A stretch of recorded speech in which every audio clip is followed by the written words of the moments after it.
సర్వాధికారియు నిరంతర స్తోత్రార్హుడు యేసుక్రీస్తు ప్రభువారి ప్రశస్త నామంలో ఉదయకాలపు వర్తమానాల కొరకు ఎదురు చూస్తున్న మీ అందరికీ ఇమాన్యుయల్ మినిస్ట్రీస్ తరపున మా శుభాభివందనాలు తెలియచేస్తూ ఉన్నాను. క్రీస్తునందు మాకు అత్యంత ప్రియమైన దైవజనాంగమా, ఎలా ఉన్నారు? ప్రతిరోజు అరుణోదయపుదనం 5 గంటలకు అందించబడే ఈ దివ్యమైన వర్తమానాలు వేలాది కొలది ప్రజలు వింటూ ఆధ్యాత్మికంగా బలపరచబడుతున్నామని తెలియచేస్తూ ఉన్నారు.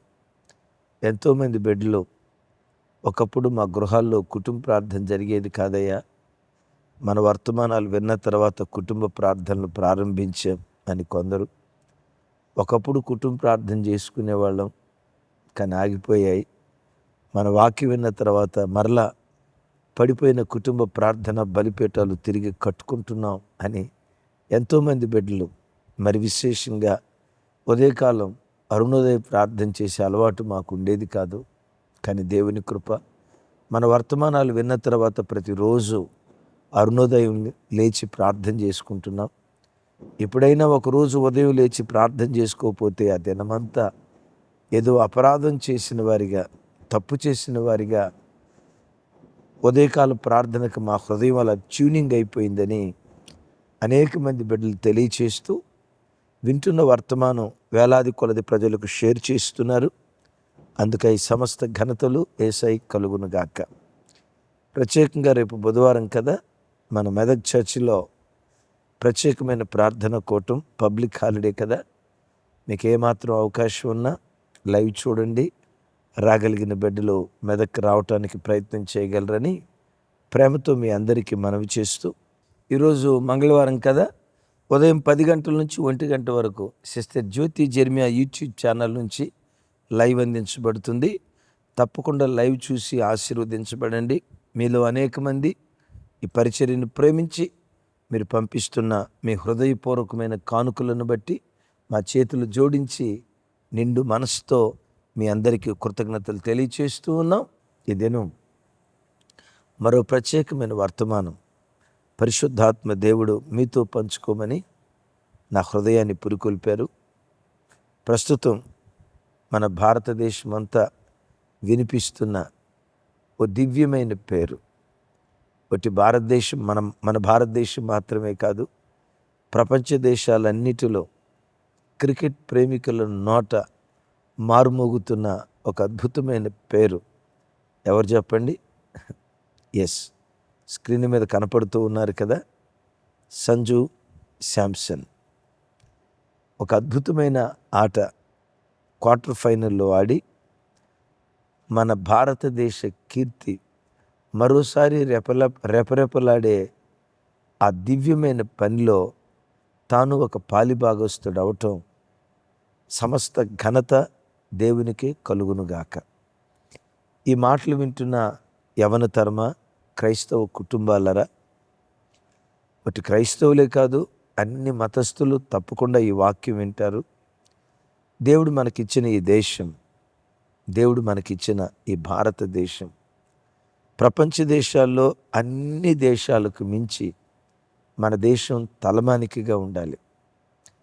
ఆరోగ్యపరంగా, వైద్యపరంగా, విద్యపరంగా, ఆర్థికంగా, మేలైన ప్రతి విషయంలో ఈ భారత గడ్డ ఎప్పటికీ ఎన్నటికీ రాగల కాలాల్లో అగ్రరాజ్యంగా విరాజిల్లునుగాక.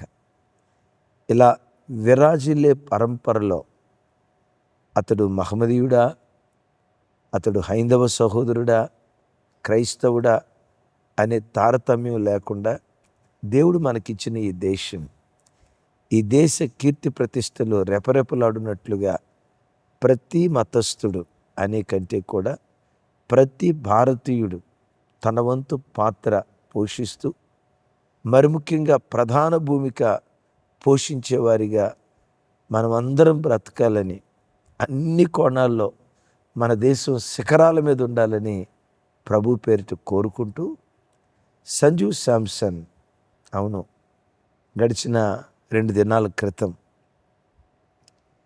క్వార్టర్ ఫైనల్స్లో ఇక ఆ మ్యాచ్ గెలవకపోతే భారతదేశం సెమీఫైనల్స్కి వెళ్ళదు. ఇంకా సెమీఫైనల్స్కి వెళ్ళకపోతే ఫైనల్కి వెళ్ళేది ఎక్కడ? చాలా క్రూషియల్ మ్యాచ్, చాలా క్రిటికల్ మ్యాచ్. అప్పటికి వెస్టిండీస్ వాళ్ళు చాలా భారీ స్కోర్ చేశారు. కొంచెం మన భారతీయులు క్రికెట్ ప్రేమికులు టెన్షన్తోనే టీవీల దగ్గర అతుక్కుపోయారట. టీవీల దగ్గర అతుక్కుపోయారు, గెలుస్తామో లేదో, ఏమైద్దోనని. కానీ అద్భుతం, సంజు శాంసన్ దేశం కొరకు నిలవబడ్డాడు. దేవుని అత్యంత కృప, 50 బంతుల్లో 97 పరుగులు చేసి క్వార్టర్ ఫైనల్లో భారతదేశం గెలవటానికి ఓ ప్రధాన భూమిక ఆ యవనస్తుడు పోషించాడు. అందుకు సమస్త ఘనతలు దేవునికే కలుగునుగాక. అయితే ఈ విజయం ఊరకే రాలేదు అని చెప్పటానికి లేశమైన సందేహం లేదు. దరిదాపుగా కొన్ని సంవత్సరాల ప్రయాసం, కఠోర శ్రమ, కన్నీటి అనుభవాలు, ఇవన్నీ కలగలిపి ఒక అద్భుతమైన విజయం ఈరోజు తాను సాధించడానికి కారకుడయ్యాడు. సంజు శాంసన్ జీవితంలో నుండి ఒక 6 దివ్యమైన పాఠాలు మీతో నేను పంచుకోవాలని పరిశుద్ధాత్మ చేత నేను రేపబడ్డాను. కొన్నిసార్లు మనం అనుకుంటాం, నా ప్రయాసం అంతా ఏమైపోయింది, నా కష్టం అంతా ఏమైపోయింది, నేను చేసిన ప్రార్థనలన్నీ ఏమైపోతున్నాయి, నా జీవితంలో నేను పైకి రాలేకపోతున్నానే, నా చుట్టూతో అణిచివేసే వ్యక్తులు ఉన్నారు, నన్ను పైకి రాకుండా ఎవరో తొక్కేస్తున్నారు. మనుషులం కదా, ఎదురయ్యే అపజయాల మధ్యలో, ఎదురయ్యే ఓటముల మధ్యలో, తిరస్కారాల మధ్యలో మనుషులుగా మనం కృంగిపోతాం. ఓ క్రైస్తవ జనమా, మీతో ఒక శుభవార్త. ఎన్ని ప్రతికూల పరిస్థితులు ఎదురైనా నీ ప్రయాసాన్ని, నీ కష్టాన్ని, నీ కన్నీటి ప్రార్థనను చూసి దేవుని సమయం వచ్చినప్పుడు రాత్రికి రాత్రే నిన్ను ప్రపంచానికి పరిచయం చేయటానికి దేవుడి శక్తి కలిగిన వాడు. విన్నారా? రాత్రికి రాత్రే. ఆ రాత్రి వరకు జైల్లో పడుకున్నాడు, ఆ రాత్రి వరకు జైల్లో చెప్పుకూడు తిన్నాడు, ఆ రాత్రి వరకు ఖైదీలు వేసుకున్న బట్టలు వేసుకున్నాడు. తెల్లారింది, ఫరో దగ్గర నుంచి కబురు వచ్చింది, జరగాల్సిన కార్యక్రమం జరిగింది. ఆ రాజు ఫరో అన్నాడు, ఇదిగో ఈ ఐగుప్తు దేశానికి నేను మొదటి రాజునైతే నువ్వు రెండవ రాజువి. నీ అనుమతి లేకుండా కుక్క కూడా తన తోక ఆడించడానికి వీల్లేదు, నీ అనుమతి లేకుండా మనుషుడు తన కాలు పైకెత్తడానికి కూడా వీల్లేదు, ఈ దేశానికి నువ్వు రాజువి అన్నాడు. ఈ చిత్రం చూడండి, రాత్రికి రాత్రే కథ మారిపోయింది. ఇప్పుడు యోసేపు రాజవస్త్రాలు ధరించుకొని ఐగుప్తు దేశపు వీధుల్లో తిరుగుతూ ఉంటే నేను అనుకుంటా, యోసేపు ఇది కళ నిజమా? ఇది కళ కాకపోతే నేను రాజవస్త్రాలు ధరించడం ఏంటి, నేను రాజుల్లాగా ఊరేగటం ఏంటి? అరే, రాత్రి వరకు నేను ఖైదీని కదా, చెప్పకూడదున్నా కదా, ఒక అనామకుడిగా చెరసాల పాలైపోయాను కదా, ఇదంతా కళ అని నిజం జరుగుతున్నా ఇది కళ నిజం అర్థం కాక మన భాషలో చెప్పాలంటే ఇట్లా గిచ్చుకొని ఉంటాడు. ఇది కళ కాదు, నాకు స్పర్శ తెలుస్తుంది, జనమంతా ఉన్నారుగా, ఇది నిజం అని కళ నిజమా సంభ్రాశ్చర్యాల్లో మునిగి తేలేటట్లుగా రాత్రికి రాత్రే యోసేపు చరిత్ర మార్చాడు. తమ్ముడు, కృంగిపోయావా? చెల్లి, కృంగిపోయావా? నా ప్రయాసం అంతా ఏమైపోయిందో, నా కష్టం అంతా ఏమైపోయిందో, ఓ తెలియని కృంగుదల నీ బ్రతుకు నేలుబడి చేస్తూ ఉందా? కొంచెం కాలం ఓపిక పట్టు. దేవుని సమయం వచ్చే వరకు నిరీక్షణతో ఓపిక పట్టు. నీ దేవుడు రాత్రికి రాత్రే నీ కథ మార్చగలడు, ఏమైనా చేయగలడు. రాత్రికి రాత్రే నీ కథ మార్చగలిగిన శక్తి కలిగిన దేవుడు. అయితే సుమి, ఈ జయం ఇతను కోరకే రాలా. ఈ జయం వెనుక బహుప్రయాసం, తిరస్కారాలు, అవమానాలు, ఎన్నో ఎగతాళులు, ఎన్నో అవహేళనలు. వాస్తవంగా వాళ్ళ నాన్నగారు భారతదేశపు ముఖ్య పట్టణం. ఎస్, ఢిల్లీలో ఉద్యోగం చేసేవారట. తన కుమారుడు మంచి ప్రతిభావంతుడిగా ఆ పట్టణంలో క్రికెట్లో రాణిస్తూ ఉంటే సెలెక్టర్స్ కొన్ని కారణాలను బట్టి గుర్తించట్లా. దానికి చాలా కారణాలు ఉంటాయి. ఒక కారణం అని స్పెసిఫిక్గా మనం చెప్పడానికి వీల్లేదు. చిన్నోడని, చిన్నపిల్లోడిలే, వయసు చాలా చిన్నది కదా అప్పటికి, ఆయన ఒక కారణం అయి ఉండొచ్చు. లేకపోతే ఈయనకంటే ఇంకా టాలెంట్ అయిన వాళ్ళు అయి ఉండొచ్చు. ఇంకొంతమంది ఉంటారు, అందరూ అలా ఉండరు. ఇతను క్రైస్తవుడు కదా, మనం ఎందుకు గుర్తించాలి? అందరూ అలా ఉండరు. విశాల భావం కలిగిన వారు, దేశం కొరకు ప్రతిభావంతులను ఎన్నిక చేసేవారు ఉంటారు. ఎట్ దట్ సేమ్ టైం కుట్రలు, కుతంత్రాలు, రాజకీయాలు చేసే వ్యక్తులు కూడా ఉంటారు. అక్కడ ఉన్నారు, ఇక్కడ ఉన్నారు, ఎక్కడైనా ఉంటారు. ఇప్పుడున్నారు, అప్పుడున్నారు, ఎప్పుడైనా ఉంటారు. వాళ్ళ తండ్రి ఢిల్లీలో కాదని చెప్పి మరి స్వరాష్ట్రం కేరళ ప్రాంతానికి వచ్చారు. అక్కడ అంజు జార్జ్ అనే క్రికెట్ కోచ్ దగ్గర కోచింగ్ కోసం జాయిన్ అయ్యారు. ఈ అబ్బాయి ఉదయం ఆట ఆడేవాడట. స్కూల్ టైం అయితే అక్కడ గ్రౌండ్ నుంచే డైరెక్ట్గా స్కూల్కి వెళ్ళేవాడట. ఇటు ఆట నిర్లక్ష్యం చేయలేదు, ఆట ఆడుతున్నానని చదువును నిర్లక్ష్యం చేయలేదు.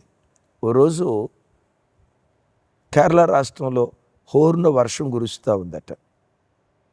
ఆ అంజు జార్జి గారు వారు అనుకున్నారట, ఈరోజు మైదానానికి వెళ్ళటం వేస్టే, ఎందుకంటే ఇంత హోరున వర్షం కురుస్తుంది, ఎవరు రారు, నేను అనవసరంగా అంత దూరం వెళ్ళటం ఎందుకు, పిల్లలు ఎవరు రారు కదా అని అనుకుంటూ, లేదు వాళ్ళు వచ్చినా రాకపోయినా కోచ్గా నా బాధ్యత, నేను వెళ్ళాల్సిందే. ఆ హోరున వర్షంలో ఆ క్రికెట్ గ్రౌండ్ దగ్గరికి వెళ్ళాడట. విచిత్రం ఏంటో తెలుసా? ఆ ఉదయం ఆటకి 24 మంది 30 మంది పిల్లలు రావాల్సింది, వారిలో ఒకే ఒక్క అబ్బాయి వచ్చి ఆ వర్షంలో ప్రాక్టీస్ చేస్తున్నాడట. ఎవరి వ్యక్తి? ఎంత హోరున వర్షం కురుస్తుంది, ఎంతమంది ఆటగాళ్ళు ఉన్న ఎవరు రాలా, ఈ బక్క చిక్కని దేహంతో ఉన్న ఈ బిడ్డ ఎవరు అని తదేకంగా చూస్తే ఎవరో కాదు, సంజు శాంసన్. ఆ రోజే అన్నాడట, ఏదో ఒక రోజు వస్తుంది, నీ పేరు చరిత్ర పుటల్లో రాయబడుతుంది, శిఖరం మీద నువ్వు కూర్చుంటావు. ఎందుకు ఆ మాట అన్నాడో తెలుసా? శ్రమను నీ ఆయుధంగా చేసుకున్నావు. శ్రమను ఆయుధంగా చేసుకున్న వాడికి విజయం ఏనాటికైనా బానిస అవుతుంది. తమ్ముడు, చెల్లి, మీ అన్నగా నా చేతులెత్తి దండం పెట్టి చెప్తున్నా, చదువుకుంటున్నారా? కష్టపడి చదువుకోండి. సేవ చేస్తున్నారా? కన్నీళ్లతో, ప్రయాసంతో కష్టపడి సేవ చేయండి. ఉద్యోగం చేస్తున్నారా? మీరు 1,00,000 రూపాయలు జీతం తీసుకుంటే 5 లక్షల రూపాయల కష్టం అక్కడ పడాలి. నువ్వు పనిచేస్తున్న సంస్థకు న్యాయం జరగాలి. వింటున్నారా నా మాటలు? వ్యాపారం చేస్తున్నారా? నీ వ్యాపారం ప్రపంచ స్థాయి వ్యాపారంగా మార్చబడాలి, దేశస్థాయి వ్యాపారవేత్తగా మార్చబడాలి. నేనంట, ఈ నీ దేవుడు కష్టజీవుల దేవుడు. ఆమేన్. శ్రమని ఆయుధమైతే ఏనాటికైనా విజయం నీ ఎదుట సాగిల పడేటట్లుగా దేవుడు కార్యం చేయటం ప్రారంభిస్తాడు. బైబిల్లో ఒక స్థలంలో రాసి ఉంది, రెఫరెన్స్ తెలిసిన వాళ్ళు కామెంట్ బాక్స్లో రాయండి. ఎద్దులు లేని చోట గాది యందు ధాన్యం ఉండదు, ఎద్దుల బలము వలన విస్తారమైన వచ్చుబడి కలుగును. ఎద్దులాగా కష్టపడితే గాది నిండా ధాన్యం ఉంటుంది. ఎద్దులు బలం కలిగినవిగా కష్టపడితే విస్తారమైన రాబడి వస్తుంది. More pain more gain, more pain more gain.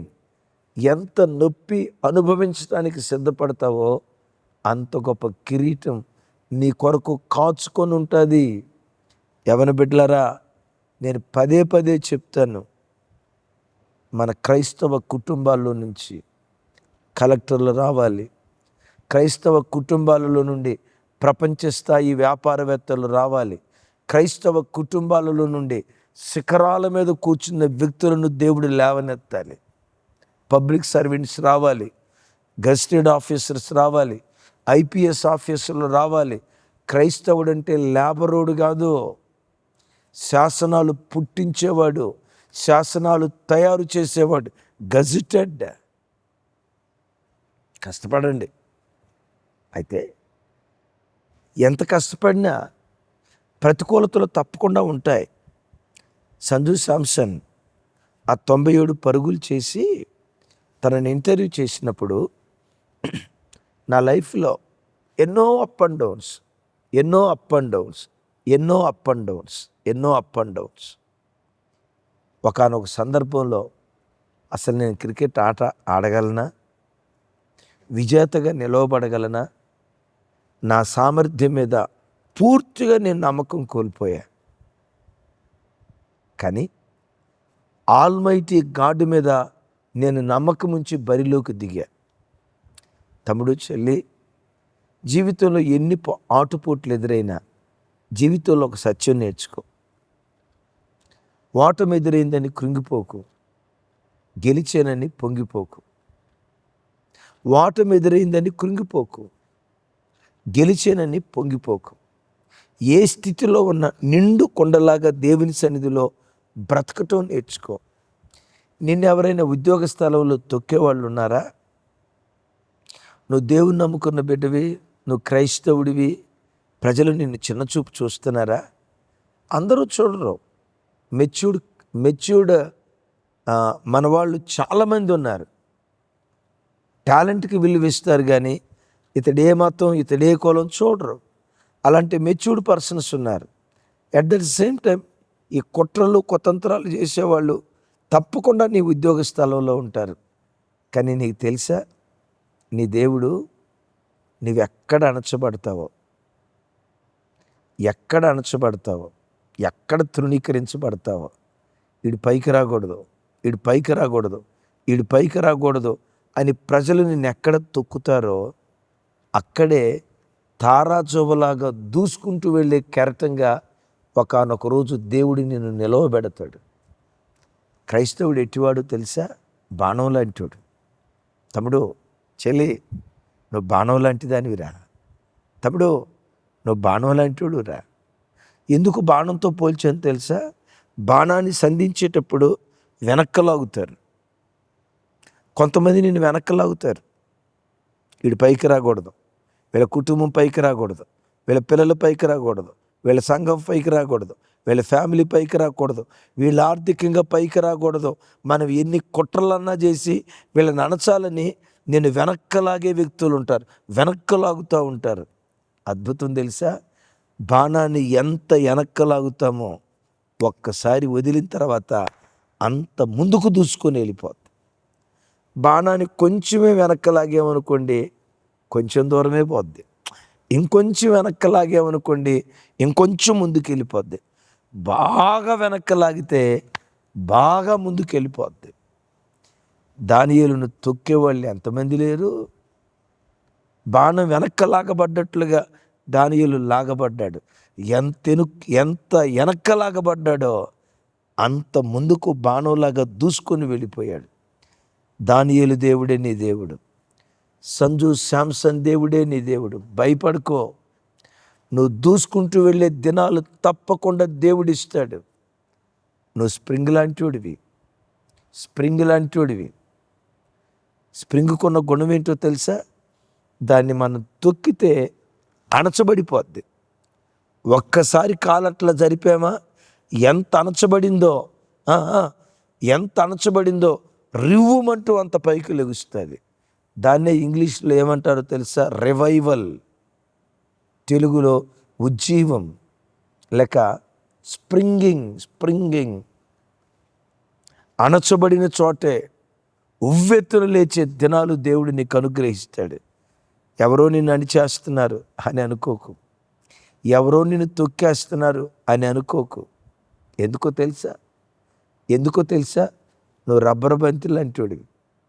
బంతిని గోడకేసి ఎంత బలంగా కొడితే అంత బలంగా వచ్చి రివర్స్ అవుతుంది. బంతిని నేలకేసి ఎంత బలంగా కొడితే అంత పైకి లెగుస్తుంది. నువ్వు లేస్తావు పైకి. నువ్వు రబ్బర్ బంతి లాంటివాడివి, నువ్వు స్ప్రింగ్ లాంటివాడివి, నువ్వు బాణం లాంటివాడివి. దూసుకుని వెళ్ళే దినాలు తప్పకుండా ఒకనొక రోజు దేవుడు నీకు అనుగ్రహిస్తాడు. 5వది, దేవుని గురించి ప్రకటించే అవకాశం కొరకు కనిపెట్టు. ఆ అవకాశం వచ్చినప్పుడు దేవుని గురించి చెప్పకుండా ముగించొద్దు. వాళ్ళు అడిగారు, సంజీవ్ చూడండి ఆ video. Started playing, started dreaming to play for the country.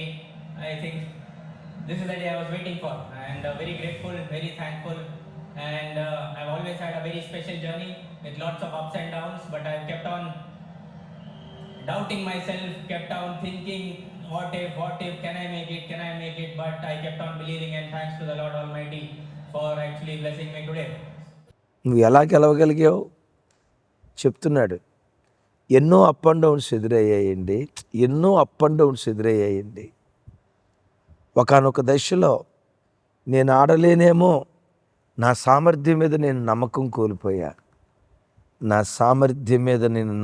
కోల్పోయినప్పుడు almighty God మీద నమ్మకం ఉంచి నేను బరిలోకి దిగా. ఆల్మైటీ అనండి. ఆల్మైటీ అంటే సర్వశక్తి గల దేవుడు. సంజు శాంసన్ ఆ మాట అన్నప్పుడు సుమారుగా మేబీ 20 సంవత్సరాల క్రితం అనుకుంటా.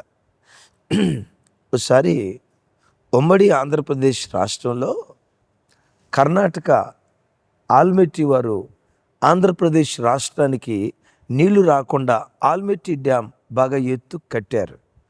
ఆ దినాల్లో రాజశేఖర రెడ్డి గారు ముఖ్యమంత్రిగా ఉన్నారు. దేశం, మన రాష్ట్రం అంతా గగ్గోలు పెడతా ఉంది. ఆల్మెట్టి డ్యామ్ పైకి లేపారు, మనకు నీళ్లు రావు, నీళ్లు లేకపోతే పంటలు ఎట్లా, రాష్ట్రం అంతా అల్లాడిపోతున్న అలాంటి దినాల్లో సమృద్ధి అయిన వర్షాలు కురిసినాయి. ఆ సంవత్సరం సమృద్ధి అయిన వర్షాలు. వర్షాకాలపు అసెంబ్లీ సమావేశాల్లో రాజశేఖర రెడ్డి గారు ఏమన్నారు తెలుసా? ఆల్మెట్టి వాడు డ్యామ్ పెంచిన ఆల్మైటీ వర్షం కురిపించాడు అన్నాడు. విన్నారు ఈ మాట? ఆల్మైటీ వర్షం కురిపించాడు. నాకు ఆ మాట ఎప్పటికీ చెవుల దగ్గర మారుమోగుతూ ఉంటుంది. ఎవరిని దేవుడు? ఆల్మైటీ. ఏమైనా చేయగలడు. నీ కథ మొత్తం మార్చగలడు. జెర్మియా నాన్న వీడి కథ మార్చలేదా? ఎంతోమంది గనులైన దైవ సేవకులు వాళ్ళ ఫ్యామిలీ బ్యాక్గ్రౌండ్ చూస్తే పెంట కుప్పల మీద పడిపోయిన వాళ్ళని శిఖరాల మీద దేవుడు కూర్చోబెట్టలేదా? బట్ నీతో చెప్పే మాట, ఇన్ని గొప్ప విజయాలు దేవుడు నీకు ఇచ్చిన తర్వాత దేవుని గురించి చెప్పే అవకాశం ఎప్పుడు వస్తుందా తహతహలాడుతూ ఉండు. వాళ్ళందరితో అన్నాడు, నా మీద నాకు నమ్మకం లేదు, ఆల్మైటీ గాడ్ మీద నాకు నమ్మకం ఉంది. చూడండి, యోసేపును ఫరో రాజు పిలిచాడు. నాకు ఈ కల వచ్చింది, ఈ కల భావన నువ్వు చెప్పగలవని నిన్ను గూర్చి నేను విన్నాను అని అంటే, యోసేపు వెంటనే కాళ్ళు రేగరేసి, అవును రాజా, నువ్వు పిలవాల్సినోడిని పిలిచావు, రైట్ పర్సన్ని పిలిచావు, నీ కలభావం నేను చెప్పగలను, అది మన రేంజ్. నా వైపు చూడాలా, అది నా రేంజ్. అవును, కలభావం నేను చెప్పగలను, ఆ సామర్థ్యం నాకుంది అని సెల్ఫ్ డబ్బా గుట్టుకోలే. ఆ టాలెంట్ నాకుంది, సెల్ఫ్ డబ్బా గుట్టుకోలే. ఏమన్నాడు తెలుసా? అది నీవు చేయగలవట కదా, అది నీ వల్ల అవుతుందట కదా అంటాడు యోసేపు. రాజా, అది నా వలన కాదు, అది దేవుని వలన అవుతుంది. చూసారా? నీ ఉద్యోగ స్థలంలో, నీ బంధువుల మధ్యలో, నువ్వు బ్రతుకుతున్న ప్రతి స్థలంలో నీ యేసును గురించి చెప్పే అవకాశం ఎప్పుడు వస్తుందా? ఎదురుచూడు. ఆఖరి మాట చెప్పంటారా? ఆ యవ్వన బిడ్డలో కృతజ్ఞత చూశా. ప్రపంచం చూస్తూ ఉంటుండగా తను గెలిచిన తర్వాత గాల్లో ఎగరలా, తను గెలిచిన తర్వాత అని అనలా, విన్నారా? గెలిచిన వెను వెంటనే గెలిచిన వెను వెంట గెలిచిన వెను వెంట గెలిచిన వెను వెంటనే కోట్ల కొలది ప్రజలు చూస్తూ ఉండగా మైదానంలో మోకాళ్ళుని 2 చేతులు పైకెత్తి మహోన్నతుడైన దేవునికి కృతజ్ఞతలు చెప్పాడు. వా, మన ఆర్సీఎం కదా, పితా పుత్ర పవిత్రాత్మ నామమున మహోన్నతునికి కృతజ్ఞతలు చెప్పాడు. నాకు సచిన్ టెండూల్కర్ ఆయన గురించి కూడా భలే వింటాను, కొన్ని విషయాలు విన్నాను. ఆయన ఎప్పుడైనా హాఫ్ సెంచరీ చేసినా సెంచరీ చేసినా బ్యాట్ ఇలా చాపుతూ ఆకాశం వైపు చూస్తాడట. వాళ్ళ నాన్నంటే టెండూల్కర్ గారికి మహాప్రీతి అట. పాపం వాళ్ళ నాన్నగారు చనిపోయారట. ఆ నాన్నకు థ్యాంక్స్ చెప్తా, నాన్న నీవే బ్రతుకుంటే కళ్ళతో చూసేవాడివి కదా. ఆ తండ్రి అలా ఉండాలి. ఇతను మైదానంలో మోకరించి దేవునికి కృతజ్ఞతలు చెప్పటమే కాదు, ఆట అయిపోయి డ్రెస్సింగ్ రూమ్కి వెళ్తాడు కదా, జేజేల మధ్య జయధ్వనుల మధ్య డ్రెస్సింగ్ రూమ్కి వెళ్తారు కదా, డ్రెస్సింగ్ రూమ్కి వెళ్ళి బ్యాటు హెల్మెట్ అట్లా పెట్టి వెంటనే ఏం చేశాడో తెలుసా? మోకాళ్ళుని దేవునికి కృతజ్ఞతలు చెప్పాడు. నువ్వు నన్ను గెలిపించావయ్యా, నువ్వు నన్ను గెలిపించావయ్యా. తమ్ముడు చెల్లి, దేవుడు నీకు ఏ విజయం ఇచ్చినా కృతజ్ఞతాస్తుతులు తెలియచేయి. దావీదు అంటారు, కృతజ్ఞతాస్తుతులతో యెహోవాను నేను ఘనపరిచేదను. కృతజ్ఞతలు చెప్పటం దేవుని ఘనపరచటం. దేవుని ఘనపరిస్తే ఏమైందో తెలుసా? నన్ను ఘనపరచు వారిని నేను ఘనపరుస్తా. ఎవరైతే కృతజ్ఞతలు చెప్తారో వాళ్ళ కథ మారుస్తాడు. దావీదు రోజుకొచ్చి 7 మార్లు కృతజ్ఞతలు చెప్పాడు, కథ మార్చాడు. ఆ జలప్రళయంలో నుంచి తప్పించబడిన తర్వాత నోవాహు ఓడలో నుంచి బయటకు వచ్చిన మరుక్షణమే బలిపీఠం కట్టి కృతజ్ఞతాస్తుతులు తెలియచేశాడు. అది దేవుడైన యెహోవాకు ఇంపైన సువాసనగా ఉండి ఆ తర్వాత వాక్యంలో చూస్తాం, నువ్వు ఫలించి అభివృద్ధి పొంది విస్తరిస్తావు. ఈరోజు ప్రపంచంలో ఉన్న 850 కోట్ల మంది ప్రజలు నోవాహు సంతానం. మీకు తెలుసా ఈ సంగతి?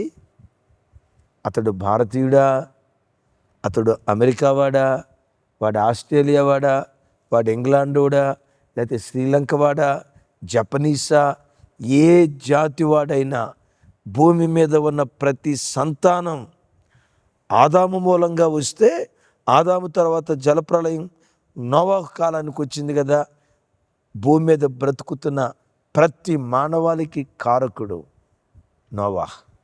నోవాహ్ ఎంత గొప్ప ఆశీర్వాదం నువ్వు చూడటానికి కారణం ఏంటి? కృతజ్ఞతలు తెలియచేశానయ్యా. Where there is praising there is rising.